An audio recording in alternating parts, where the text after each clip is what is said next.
చీకటి శ్రీనివాసరావు సిపిఎం ఒంగోలు నగర కార్యదర్శి.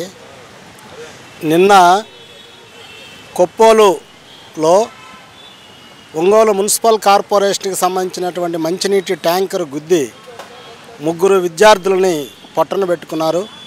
ఒక విద్యార్థి ఇంటర్మీడియట్ చదువుతున్నాడు, ఒక విద్యార్థి 9వ తరగతి చదువుతున్నాడు, ఇంకొక విద్యార్థి 4వ తరగతి చదువుతున్నాడు. ఈరోజు ఆ కుటుంబాలను వెళ్ళి సిపిఎం పార్టీ నగర బృందం వెళ్ళి రిమ్స్ హాస్పిటల్లో వాళ్ళ కుటుంబ సభ్యుల్ని పరామర్శించడం జరిగింది. వాళ్ళకి సానుభూతి తెలియజేస్తున్నాం.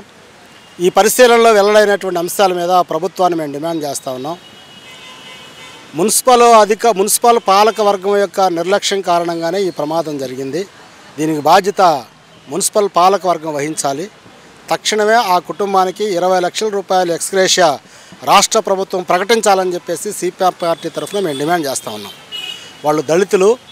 ఒక కుటుంబానికి సంబంధించి ఒక కార్మికుడు మున్సిపల్ పట్టణంలో పెళ్ళూరులో టన్నకారుగా పనిచేస్తున్నాడు.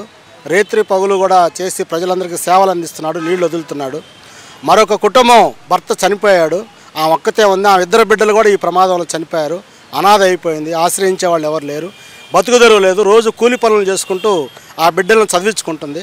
వాళ్ళ హాస్టల్ నుంచి నేను ఆదివారం అని చెప్పేసి తీసుకొచ్చుకుంది. తీరా మృత్యు వాళ్ళని కాటేసింది. అందువల్ల ఆమె పూర్తిగా అనాథ అయిపోయింది. కాబట్టి ఈ కుటుంబాలు రెండింటిని కూడా ఆదుకోవాలని చెప్పేసి సిపిఎం పార్టీ తరఫున మేము డిమాండ్ చేస్తూ ఉన్నాం. అలాగే కాంట్రాక్టర్ ఇప్పటి వరకు కూడా వెళ్ళి ఆ కుటుంబాలను కలవలేదు, వాళ్ళని ఓదార్చలేదు. వాళ్ళ మీద కూడా కేసులు నమోదు చేయాల్సినటువంటి అవసరం ఉంది. అలాగే మున్సిపల్ కమిషనరు, మున్సిపల్ పాలకవర్గం కూడా సానుభూతి తెలియజేయాలి. వాళ్ళకి కూడా బాధ్యత ఉన్నది. కాబట్టి ఆ కుటుంబాన్ని ఆదుకోవాలని చెప్పేసి సిపిఎం పార్టీగా మేము తెలియజేస్తూ ఉన్నాము.